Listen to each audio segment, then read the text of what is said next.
Good morning everyone.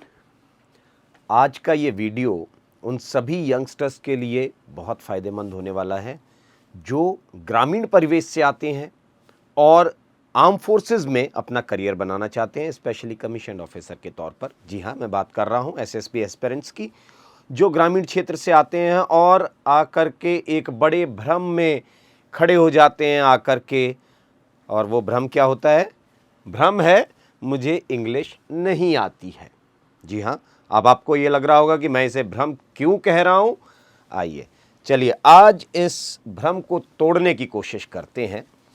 क्या है कि जो आर्म फोर्सेस की अपनी अपेक्षाएं हैं, आर्म फोर्सेस की पहली एक्सपेक्टेशन है आपसे योर कंफर्टेबिलिटी विद लैंग्वेज।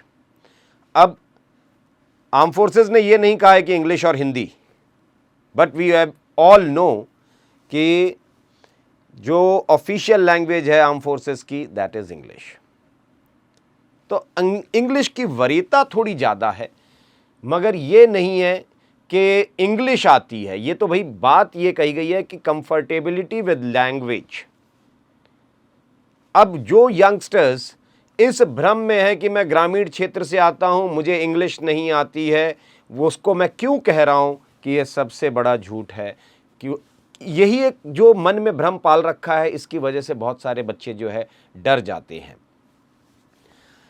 आप मुझे एक चीज़ ये बताइए कि एक बच्चा जो 12th क्लास का एग्ज़ाम दे करके आ रहा है, board examination, because everyone knows कि आर्म फोर्सेस में जो मिनिमम एलिजिबिलिटी है कमीशन रैंक के लिए दैट इज 10+2 एनडीए या टीएस 10+2 है ना। इससे नीचे की एलिजिबिलिटी पर तो आप कमीशन रैंक के लिए अप्लाई नहीं करते हैं। मतलब आप सर्विस सिलेक्शन बोर्ड में आ रहे हैं तो कम से कम 12th करके आ रहे हैं। अब दूसरी बात यह आती है कि जब आपने 12th का बोर्ड एग्जामिनेशन दिया था तो उसमें एक इंग्लिश का पेपर भी दे करके आए थे, और जो बच्चा 3 घंटे इंग्लिश का पेपर लिख करके आया होगा, मार्कशीट में अच्छे नंबर पाए होंगे, वो आकर के आर्म फोर्सेस के लिए अप्लाई कर रहा है। मैं मान ही नहीं सकता हूं कि जो बच्चा 3 घंटे इंग्लिश का पेपर लिख सकता है, और वो भी 1 साल नहीं, लगातार 12 साल से वो लिखता चला आ रहा है एक पेपर उसी भाषा में, और वो आकर के फिर ये कहे लास्ट में कि मुझे इंग्लिश नहीं आती है। तो ये गलतफहमी अपने दिल से हटा देनी चाहिए यंगस्टर्स को कि मुझे आती नहीं है। आप बस बोलना नहीं चाहते हो। आप क्या है कि देखिए, ये एक ह्यूमन बिहेवियर है कि हम किसी एक तरफ जब इंक्लाइंड होते हैं तो दूसरे का ध्यान हम रखते नहीं हैं। जैसे मान लीजिए आर्म फोर्सेस में ज़्यादातर बच्चे वो होते हैं जो डिफेंस करियर की तरफ देखते हैं, पीसीएम स्टूडेंट्स ज़्यादा होते हैं। और ये जो समस्या मैं बता रहा हूँ कि मुझे इंग्लिश नहीं आती है, इंग्लिश कमज़ोर है, ये टीएस 10+2 वाले कैंडिडेट्स के अंदर थोड़ा सा एनडीए के कंपैरिजन में ज़्यादा दिखाई देती है। इसका बड़ा कारण क्या है कि आप जब 10th के बाद सब्जेक्ट सेलेक्ट करते हैं तो उस समय आप जो है फिज़िक्स, केमिस्ट्री, मैथ्स, और आने वाले टाइम में आपको इसी में करियर दिखाई देता है। आप फिज़िक्स, केमिस्ट्री, मैथ्स की तरफ इतना इंक्लाइंड हो चुके होते हैं कि आपको इंग्लिश जो है एक खाना पूर्ति वाला सब्जेक्ट दिख रहा होता है, या आपको लगता है कि लास्ट में पढ़ करके पास हो जाएंगे। ये एक बड़ी वजह होती है जिसकी वजह से आप लोग जो है इस सब्जेक्ट से कनेक्ट नहीं रह पाते हैं। इट्स नॉट अबाउट नोइंग और not knowing, it's all about connectivity now. तो आप कनेक्ट ही नहीं रह गए उस सब्जेक्ट से, आप उसको खाना पूर्ति मानने लग जाते हैं। और अचानक जब आप एक सब्जेक्ट को जो है उससे डिस्कनेक्ट हो चुके हैं उस सब्जेक्ट से, तो जायज़ बात है जब आप उसको लिखना ही नहीं पसंद कर रहे हैं तो बोलना तो बहुत दूर की बात है। तो उस तरीके से अगर आप देखेंगे तो फिर आपका इंग्लिश का जो बातचीत है वो आपकी बिल्कुल कट जाती है। मैं मानता हूं कि कुछ जगह माहौल नहीं मिलता है, लेकिन लिखते समय भी तो आपको माहौल नहीं मिला था। अगर लिखना आप सीख गए थे तो बोलना भी सीख सकते थे, लेकिन वो इंटरेस्ट जगा नहीं क्योंकि आपको इसकी ज़रूरत का एहसास इससे पहले हुआ नहीं था। आपकी ज़रूरत पहले वो सब्जेक्ट्स थे जहां पर आप स्कोर करके अच्छा करियर बना लेते, दैट वाज मैथमेटिक्स, फिज़िक्स और केमिस्ट्री। ये ऐसा नहीं कि मैं साइंस स्टूडेंट के लिए कह रहा हूँ। जो कॉमर्स ले लेते हैं वो अकाउंट्स या बिजनेस एडमिनिस्ट्रेशन की तरफ ज़्यादा इंक्लाइंड हो जाते हैं। जो ह्यूमैनिटीज़ ले लेते हैं वो थोड़ा सा आपके हिस्ट्री, ज्योग्राफी या पॉलिटी ऐसे सब्जेक्ट्स की तरफ इंक्लाइंड हो जाते हैं, इकोनॉमी की तरफ इंक्लाइंड हो जाते हैं। लिटरेचर अगर बच्चा कोई पढ़ रहा है उसके बाद, तब तो वो सुधरेगा, तब तो उसका थोड़ा सा अटैचमेंट बना रहेगा इस सब्जेक्ट के साथ। अदरवाइज हम जो है अपने कोर सब्जेक्ट्स की तरफ इंक्लाइंड हो जाते हैं। अब ये तो रहा रीज़न कि किस वजह से ऐसी चीज़ें हो जाती हैं कि कैंडिडेट्स वो डिस्कनेक्ट हो जाते हैं इस सब्जेक्ट से, और फिर उसके बाद ये जो है डर और हावी हो जाता है, क्योंकि जब हम डिस्कनेक्ट हो चुके हैं तो बोलने का तो सवाल ही नहीं उठता है वहाँ पर। दूसरी एक बड़ी चीज़ क्या आती है कि पिछले 12 साल से यंगस्टर्स इंग्लिश को सिर्फ एक सब्जेक्ट के तौर पर देख रहे थे, उन्होंने कभी इसे लैंग्वेज बनाया ही नहीं। तो जब एक सब्जेक्ट, आप अपने दिमाग में सब्जेक्ट जैसी कोई चीज़ कैरी कर रहे हैं, तो आप उसके प्रति सहजता थोड़ी कम रखते हैं, आप उसके किताबी ज्ञान पर ज़्यादा विश्वास रखते हैं। और होता क्या है कि आप, इंग्लिश इज़ अ लैंग्वेज, आपने इसे लैंग्वेज नहीं बनाई, आपने हमेशा इसे सब्जेक्ट बनाया। और जब सब्जेक्ट बन चुका है आपकी लाइफ में, तो वो डर लगेगा आपको, हावी रहेगा आपके दिमाग पर बिल्कुल। तो ये बहुत बड़ा कारण है जिसकी वजह से ये कैंडिडेट्स बेचारे जो है इसी सवाल में खड़े हो जाते हैं लास्ट में आकर के कि मुझे नहीं आती है। आती है, बस आप भाग रहे हो इससे, आपने इसे अपनाया नहीं है। अब अपनाने की ज़रूरत है, भाषा को अपनाने की ज़रूरत होती है। भाषा का जो काम है वो बहुत सिंपल है। My views, my opinions must be expressed clearly to you and yours response और reactions must come back to me. बस इतना ही रोल है इंग्लिश का। आप उसको दिमाग में अनवांटेड जब कैरी करने लग जाते हैं, सब्जेक्ट बना करके चल रहे हैं। अब ये भ्रम टूटेगा कैसे? कौन सी चीज़, छोटी छोटी चीज़ें आप अपने एवरीडे लाइफ में करें जिससे कि आपको इस भाषा का डर जो है ख़त्म हो जाए। सबसे पहली चीज़, स्टार्ट रीडिंग बुक्स।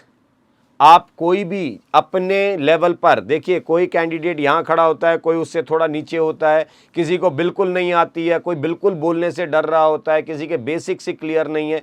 ये अलग अलग चीज़ें हो सकती हैं, लेकिन अगर आपको बहुत ज़्यादा डर, अभी तो देखिए बेसिक्स तो इसलिए मैं नहीं बोल रहा हूँ क्योंकि आपने 12th क्लास का एग्ज़ाम दिया है इंग्लिश में, अगर आप पेपर लिख करके आए हो तो मैं ये नहीं कहूँगा कि आपके बेसिक्स बहुत ख़राब है।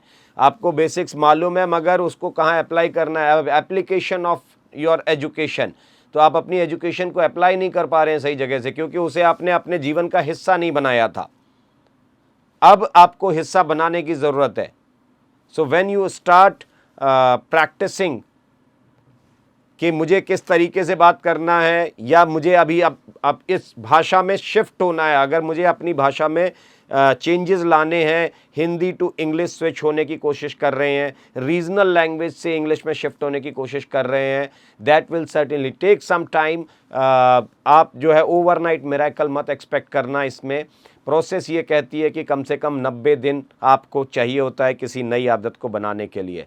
तो जो बच्चे बिल्कुल आज एक ओवरनाइट मिरेकल एक्सपेक्ट कर रहे हैं, उनको भी मेरा यही सुझाव है कि वो बहुत हड़बड़ाएं नहीं, अचानक कुछ बदलने वाला नहीं है। आपने 18 साल अगर नहीं बोला है तो आकर के आप 18 मिनट या 18 दिन में सब चमत्कार हो जाए, ऐसी अपेक्षा भी मत रखिए। आप थोड़ा पेशेंस रखें।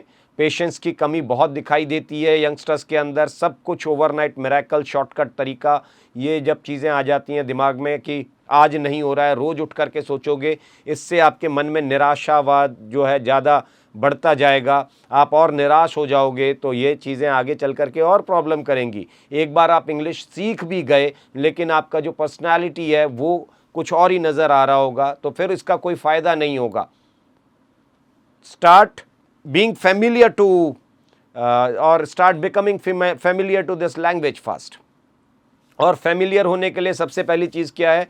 Convert your stress into your stress. अपने जो डर है उसको इंटरेस्ट में कन्वर्ट करो, और इंटरेस्ट में कन्वर्ट करने के लिए I will suggest you read those books which you really like. वो कहानियाँ, आप कहानी पढ़ो, अच्छा है, ऐसी कहानियाँ पढ़िए जो आपको अच्छी लगती हैं पढ़ने के लिए। डिफेंस एस्पिरेंट हैं, फौज की कहानियाँ पढ़ेंगे, परमवीर चक्र विजेताओं की कहानियाँ पढ़ेंगे, या जैसे सतीश दुआ साहब ने एक किताब लिखी है, लेफ्टिनेंट जनरल सतीश दुआ साहब ने, द ब्रेव हार्ट्स, वो बहुत अच्छी किताब है, वो पढ़िए। या डॉक्टर APJ अब्दुल कलाम की बहुत सारी बुक्स हैं, वो पढ़िए। सुधा मूर्ति मैम की बुक्स हैं, वो पढ़िए। आप छोटी छोटी बुक्स जो है, जो आपको पढ़ने में, जैसी कहानियाँ आप पढ़ना चाहते हैं। आप दबाव में आकर के सीधा न्यूज़पेपर उठा लेते हैं, ये भी गलती करते हैं। न्यूज़पेपर पढ़ने से आपका डर और बढ़ता है। आप पहले वो चीज़ें पढ़िए जो आप वाकई ही आनंद के साथ पढ़ सकते हैं, और जब पढ़ें जोर जोर से पढ़ें। दूसरी चीज़, आप अपनी ही आवाज़ को मोबाइल में, आजकल मोबाइल तो बहुत बहुत कॉमन गैजेट है, आप उसमें सब में रिकॉर्डर है, अपने मोबाइल में अपनी आवाज़ रिकॉर्ड करें कम से कम 10-15 मिनट रोज़। जब आप अपनी आवाज़ सुनते हैं तो आपको एक तो एक्सेंट का पता चलता है कि मेरा रीजनल एक्सेंट कहीं नॉर्मल एक्सेंट पर हावी तो नहीं हो रहा है। जायज़ बात है, अगर रीजनल एक्सेंट या टच होता है, सभी का होता है, उसमें घबराने की बात नहीं है। जब आपका रीजनल एक्सेंट जो है नॉर्मल भाषा को डोमिनेट करने लग जाता है, तब वो थोड़ा सा ऑड लगता है। तो वो जब सुनेंगे अपनी आवाज़ को तो आपको खुद समझ में आता है कि हाँ जी, मेरा एक्सेंट थोड़ा सा रीजनल ज़्यादा दिख रहा है, या मेरा फ्लो कम दिखाई दे रहा है। कम्युनिकेशन का मतलब क्या होता है? Communication means 55% is your non verbal communication. जब आप बातचीत करें, वो इंग्लिश में हो, हिंदी में हो, सहजता तब देखी जाती है जब आपकी शारीरिक भाषा, आपका नॉन वर्बल कम्युनिकेशन स्किल्स जो है वर्बल कम्युनिकेशन स्किल्स को कॉम्प्लीमेंट कर रहे हो। और मज़े की बात यह है कि भाषा में 55%, 55% नॉन वर्बल कम्युनिकेशन होता है। It means your body language, your confidence, your gesture, facial gestures, your eye contact, a smile on your face. इस तरीके की जब चीज़ें आती हैं आपके अंदर, वो जो धैर्य जो दिखाई देता है आपके चेहरे के ऊपर, ये जो चीज़ है, ये आपको बहुत मदद करती है। तो ये 55% रोल इसका है। अब मुझे ये सवाल एक सबसे बड़ा जो मेरे सामने खड़ा होता है कि जब कैंडिडेट, चलिए इंग्लिश नहीं आती है, ठीक है, डरा सहमा खड़ा होता है, उसकी शारीरिक भाषा ठीक नहीं है, अभी इंग्लिश आ भी जाएगी तो वो किसी काम की नहीं रह जाएगी उसके लिए, क्योंकि 55% अभी उसमें मिसिंग है कहीं। तो वो 55% तो सुधारा जा सकता है। यहां अंग्रेजी और हिंदी का कोई लेना देना नहीं था। रेस्ट 38% आउट ऑफ लेफ्ट 45%, जो 45% बचा, अब उसमें से 38% जो है आपका फ्लो ऑफ स्पीच। आप जब बात करते हैं तो आपका लय कैसी होती है, ठीक है, फिलर्स कितना यूज करते हैं, रिपीट कितना करते हैं, स्टैमरिंग कितनी है, ये जो चीजें हैं, ये 38%। अब बचा 7%, 7%। 7% इज लाइक वोकैबुलरी, जिसको बोलते हैं आप, जो अखबारों से सीखने की कोशिश करते हैं, वो वोकैबुलरी अगर नहीं भी होगी, 7% ही मिस हो रहा है। आप 93% ठीक हैं। Let your language be a simple language, मगर उसको बड़े इंटरेस्ट के साथ कन्वे कर पाएँ, ये ज़्यादा ज़रूरी है। आपका नॉन वर्बल कम्युनिकेशन स्किल्स उसको कॉम्प्लीमेंट कर रहा हो, ये ज़्यादा ज़रूरी है। आपका फ्लो ऑफ स्पीच अच्छा हो, ये ज़्यादा मायने रखता है। तो ये डर हटा दीजिए कि मैं बड़े बड़े शब्दों के बगैर इंग्लिश बोल रहा हूँ तो कुछ ऐसा ख़राब इंप्रेशन पड़ेगा। नो, आपकी भाषा अगर साधारण भाषा भी है तो ज़्यादा अच्छी लगती है वो, ठीक। आप बिल्कुल ये दो चीज़ों के ऊपर ज़्यादा काम करिए, अपनी बॉडी लैंग्वेज, अपना कॉन्फिडेंस लेवल, अपना आई कॉन्टैक्ट, अपना फेशियल जेस्चर, मतलब ओवरऑल आपका नॉन वर्बल कम्युनिकेशन और फ्लो ऑफ स्पीच, ये दो चीज़ें अगर आपकी ठीक हैं तो भाषा लगभग आपकी एक्सेप्टेबल है आर्म फोर्सेस के लिए। तीसरी एक्सरसाइज, रोज कम से कम 2 पेज आप लिखना शुरू करें, वो चीज़ें जो आपके मन में आ रही हैं। भले वो आप अपने पेरेंट्स को लेटर लिखें, फादर को चिट्ठी लिखें, मदर को चिट्ठी लिखें। आजकल मोबाइल है तो चिट्ठी पोस्ट तो नहीं करेंगे, लेकिन आप अपने पास लिखेंगे, अपनी फीलिंग्स को उतारना शुरू करें पेज के ऊपर, और रोज़ कम से कम 2 पेज इस प्रकार से लिखें, कम से कम 2 पेज। आपको जितनी इच्छा है, आपको कुछ होता है कि ज़्यादा पैशनेट होते हैं, पैशन बहुत ज़्यादा होता है, तो वो कैंडिडेट्स 3 की जगह 5 पेज भी लिख लेंगे। मैं 2 मिनिमम कह रहा हूं आपसे। इसके अलावा अगर एक्सेंट में, ये देखो चौथी चीज़ जो है, अभी मैंने 3 चीज़ें बताई आपको, पढ़ना शुरू करें और जोर से पढ़ना शुरू करें। पढ़ना हमेशा वो चीज़ जो आप आनंद के साथ पढ़ सकें, उसमें फ़ायदा होगा, उससे जल्दी सीखोगे। किसी के बहकावे में नहीं आना कि किसी ने ला करके आपको किताब दे दी, मोटी किताब पकड़ा दी, आपको अखबार पकड़ा दिया, कोई मैगज़ीन पढ़ा दिए, आपको आईआर पढ़ाना शुरू कर दिया और आप लगे उसको पढ़ने के लिए। वो आपका इंटरेस्ट नहीं है। पहले अपने इंटरेस्ट को ढूंढना, तब काम करना शुरू करना। जो आपको अच्छा लगता है वो पढ़िए। बस सिर्फ इंटरेस्ट में रहते हुए भाषा को बदल दीजिए, स्विच कर लीजिए। अगर इंटरेस्ट के बाहर जाकर के भाषा को स्विच करेंगे, आप और डर बिठा लेंगे अपने मन में। तो पहली चीज़ ये। दूसरी चीज़ है कि आपको अपनी ही आवाज़ 5 से 10 मिनट रोज रिकॉर्ड करनी है। तीसरी चीज़, आप 2 पेज कम से कम अपने मन की फीलिंग्स को लिखें। अगर इस जो दूसरी एक्टिविटी आपने की थी, जब आपने आवाज़ रिकॉर्ड की, अगर आपको लगता है कि आपका रीजनल एक्सेंट हावी हो रहा है आपके नॉर्मल एक्सेंट पे, या आपका फ्लो बहुत अच्छा नहीं बन रहा है, आपको किसी की मदद की ज़रूरत है, तो आप फिर क्या करें कि कोई अच्छा स्पीकर, इंडियन स्पीकर होगा तो आपको फ़ायदा होगा, जिसका फ्लो अच्छा लगता है, जिसकी तरह आप बोलना चाहते हो या जिसको बोलते हुए सुनना आपको पसंद है, उनको आप ध्यान से ईयरफोन लगा करके, आंखें बंद करके सुनिए। एक बार नहीं, 10-10 बार सुनिए उस बात को, और एक एक शब्द के प्रोनंसिएशन को या फिर फ्लो को उनके गौर करिए कि मुझे इसी तरीके से बोलना है।